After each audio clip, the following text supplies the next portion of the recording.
Know who is in that room. During the last-minute closed-door White House meeting on health care, the president huddled with these senators trying to push the Obamacare repeal and replace bill over the finish line. 2 Republicans have come out against the bill. The president needs every single other GOP lawmaker to be on board.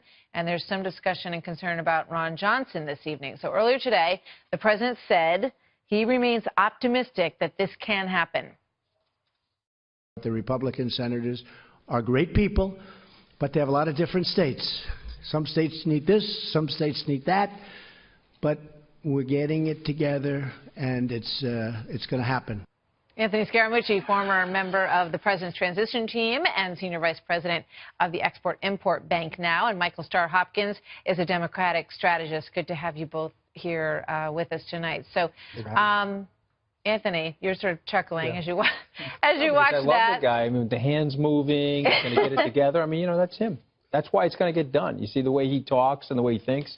He recognizes that there's a lot of vagaries in the states, but he knows that people are people. He's going to get them in the room. He's going to close the deal. That's what he's great at. All right. So the people that were in the room tonight are not necessarily the people that he needs to be that worried about, though. I mean, Rand Paul, Susan Collins, it looks like they are both gone. So maybe they're just crossed off the list.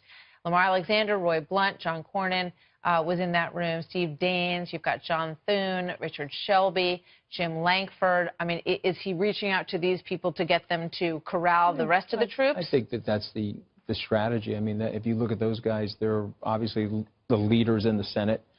They're supporting the president. They recognize that the promise was made to the voters and the constituents that they need to repeal and replace this bill. Whatever you think of the bill, it's moving us in the right direction. You're going to have a freer market in health care, which will lead to more innovation, which will lead to lower prices over the long haul. And it will be interesting to debate this, but I think the current configuration of Obamacare is going to implode on itself. Even Rand Paul, who's not voting for the bill, is telling people that over the Sunday show. Yeah, so it's got to get fixed.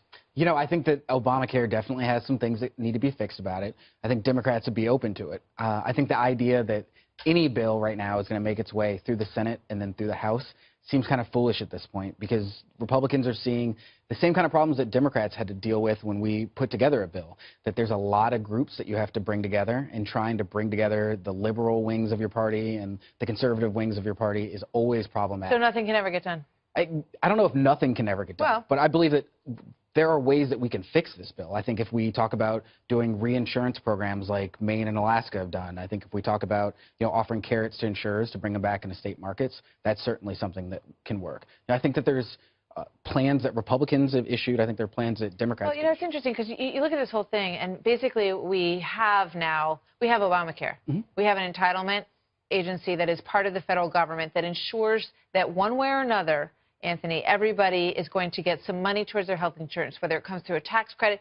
We've also got, as Rand Paul is constantly talking about, we're bailing out the insurance companies. So you had to bail out somebody, either the hospitals and the doctor fix, or now we're switching over to the insurance companies.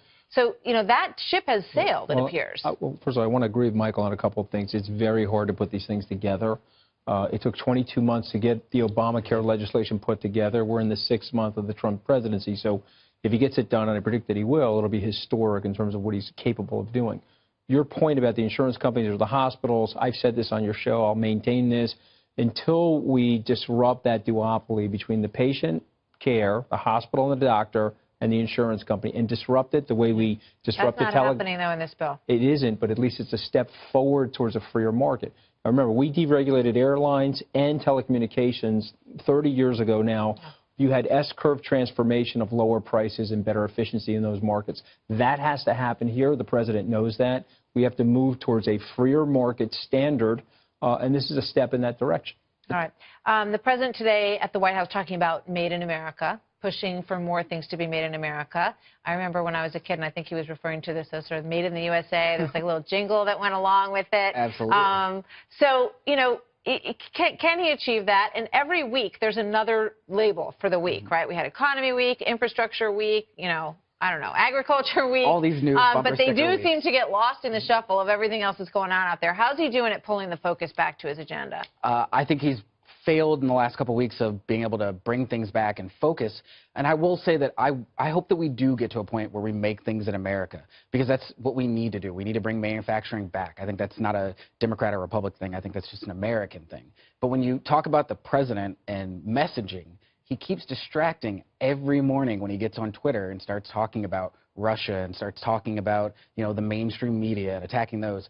That's not really the focus of the It's got to drive president. his people So crazy. Yeah. It's hard to believe that I see it differently than Michael. I know, but he has to drive his Who would people have thought? crazy. Let me- You know, they're let saying, me tell you how I so see Mr. it. President, it's you know, Made in America Day, right? And then they wake up and they go, oh my God. I know you'd love to talk about infrastructure. Well, yeah, I want to talk about infrastructure, made in America, but I think that whatever the distractions are, it's a phenomenal undercurrent of progress that the president's making in terms of 36% is the approval rating right now. Yeah, and I think that that's temporary. You know, going into the, I'll give you some historical context. Ronald Reagan lost the midterm elections in '82. People predicted that he was going to lose in '84. He won 49 states. The president is making progress and incrementally moving his policies. One of the great things we know about the presidency and its power, as he starts to move this stuff, just look at the manufacturing jobs in the last 5 or 6 months, 50,000 new manufacturing jobs. So he's going to get there, Martha. All right, we will see. Thank you very much, you guys. Good to see you tonight. Thanks so much.